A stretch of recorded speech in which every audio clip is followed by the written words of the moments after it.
Everyone, welcome to our channel. So నాటుకోడి గుడ్లను అయితే తీసుకొచ్చాం.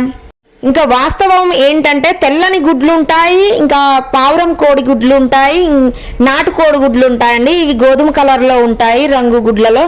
ఇవి ఏవి తింటే ఆరోగ్యం అని మీరు అనుకుంటున్నారు. ఇంకా మీకైతే తెలియకుండా కన్ఫ్యూజ్ అవుతూ ఉంటారు. వేటిలో పోషకాలు ఎక్కువగా ఉంటాయి, అసలు నిజం తెలిస్తే మీరైతే అవాక్ అవుతారు. అంటే మనకు తెల్లని పెంకు కలిగిన పావురం కోడిగుడ్లు ఎక్కువగా అందుబాటులో ఉంటాయి, మనకైతే దొరుకుతాయి.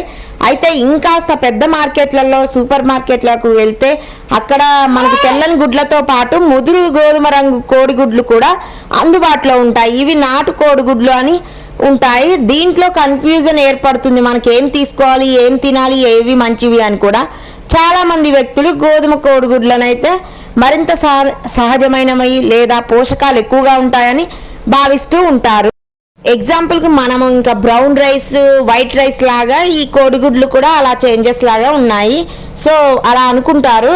షుగరు, బ్రౌన్ బ్రెడ్ లాగా ఇప్పుడు బ్రౌన్ ఎగ్స్ కూడా ఆరోగ్యకరమైనవి అని చాలామంది అనుకుంటారు. అదే సమయంలో తెల్లని గుడ్లు మరింత రుచికరంగా ఉంటాయని అనుకుంటారు. మరి ఏది వాస్తవం, ఏ రంగు గుడ్లు ఆరోగ్యకరం, ఇంకా నేనైతే చెప్తాను ఇప్పుడు. తెల్లని కోడిగుడ్లు ఇంకా గోధుమ రంగు కోడిగుడ్లకు గల వ్యత్యాసం కేవలం రంగు మాత్రమేనండి. వాటిలో ఉన్న రుచిలో కానీ పోషక విలువలో కానీ ఎలాంటి తేడా అస్సలు ఉండదు. ఇంకా చాలా అరుదుగా గుడ్లలో అయితే 2 పచ్చసొనలు ఏర్పడతాయి. కానీ ఇప్పుడు కృత్రిమంగా పావురం కోళ్ళతోటి 2 పచ్చసొనలు కలిగిన గుడ్లను కూడా బాగా ఉత్పత్తి చేస్తున్నారు. అయితే గోధుమ రంగు కోడిగుడ్లను డబల్ పచ్చసొన కలిగిన గుడ్లు మరింత పోషక విలువలు కలిగినదిగా చెబుతూ అధిక ధరలు అమ్ముతూ ఉంటారు. ఇది కేవలం మార్కెటింగ్ కోసమే ట్రిక్ అని. గుడ్ల రంగులు అవి వాటిని పెట్టే కోళ్ళ జాతుల ఆధారంగా కూడా ఉంటాయి. కొన్నిసార్లు పర్యావరణ అంశాలు కూడా సెల్ రంగును ప్రభావితం అయితే, అందులో ఉన్న కోడిలో ఉన్న సెల్స్ ఉంటాయి, రంగును ప్రభావితం అయితే చేస్తాయి.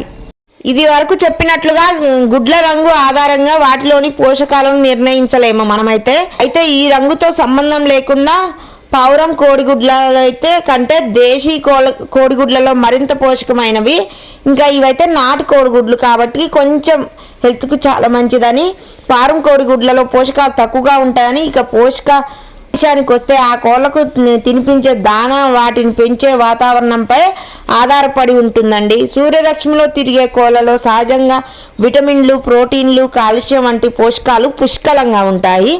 అదేసలో ఎలాంటి ఎండ, వాన ఇంకా ఇవన్నీ తెలియకుండా ఇంట్లోనే లోపల గదులలో ఎలాంటి ఎండ పడకుండా సరిగ్గా ఆహారం తీసుకొని కోళ్ళగుడ్లలో అయితే తక్కువ పోషకాలు, ఫారంలో పెరిగే దేశీ కోడిగుడ్లలో అయినా పోషకాలు తక్కువే ఉంటాయండి.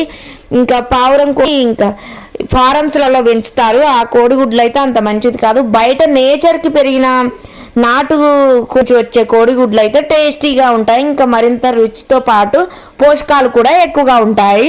కాబట్టి కోళ్ళ పెంపకం, అవి తినే దానా మొదలైన అంశాల కోడిగుడ్ల రుచి, పోషకాలను నిర్ణయిస్తాయి. కానీ ఇంకా మనం బయట స్వేచ్ఛగా తిరుగుతూ స్థానికంగా లభించే ఇంకా చెట్ల నుంచి, ఆకుల నుంచి తినే, వెదర్ నుంచి తినేవి కొంచెం మంచిగా హెల్దీగా పెరుగుతాయి. లభించే నాటుకోడ్లు అయితే అన్నిటికంటే చాలా ఉత్తమం అండి.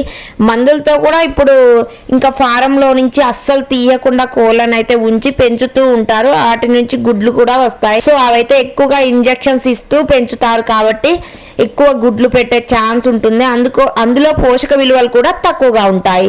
సో అలా కాకుండా బయట నేచర్కి పెరిగే నాటు కోడిగుడ్లలో అయితే చాలా హెల్దీ పోషకాలు అయితే ఉంటాయి.